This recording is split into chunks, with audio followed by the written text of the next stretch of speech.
എക്കാലത്തെയും മികച്ച മലയാള സിനിമകൾ ആസ്വദിക്കൂ സൈന പ്ലേ OTT-യിൽ.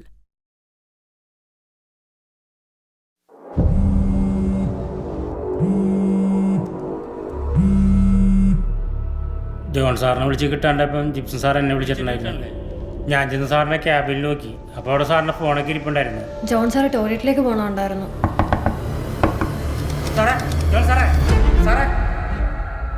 ഓഗസ്റ്റ് 3-ാം തീയതി രാവിലെ 10 മണിക്ക് ബിടെക് എന്ന സ്ഥാപനത്തിലെ ശുചിമുറിയിൽ മരണപ്പെട്ട് കിടക്കുന്നതായി ഒന്നാം സാക്ഷിയാൽ കാണപ്പെട്ട കാര്യത്തിന്റെ അന്വേഷണത്തിൽ നിന്നും ടിയാന്റെ മരണത്തിൽ മറ്റ് സംശയങ്ങളൊന്നും തന്നെ ഇല്ല എന്നും വെളിവായിട്ടുള്ളതാണ്.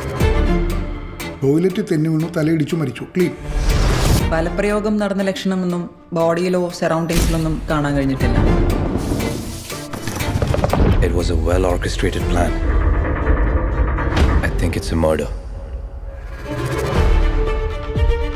ഇവരെ കോമൺ ആയിട്ട് ബന്ധിപ്പിക്കുന്ന ഒരു ഫാക്ടർ ആ ഓഫീസാണ്. ഓഫീസർ? അവിടെ ഇപ്പം എന്താ? ബിസിനസ് അല്ല സാർ. നമ്മുടെ കോമ്പറ്റീറ്റേഴ്സ് എല്ലാം നമ്മൾ ശത്രുക്കളായ കാണുള്ളൂ. ഒന്നിച്ച് കഴിഞ്ഞാലേ മറ്റൊന്നിന് വളമാകും.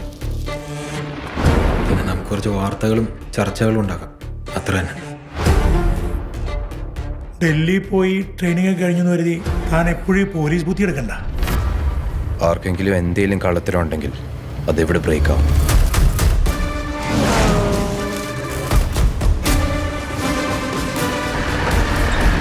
സാറേ ശ്വാസരായില്ലേ സാറേ?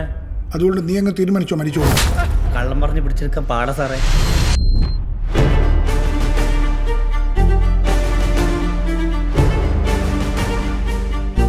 This is something unusual.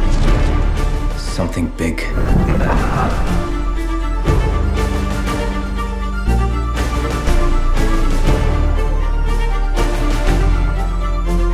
അവരിൽ ആരത് ചെയ്തു ആൻഡ് ഹൗ? അതും ഇത്രയും ക്യാമറ കണ്ണുകളെ വെട്ടിച്ച്. That still remains a mystery.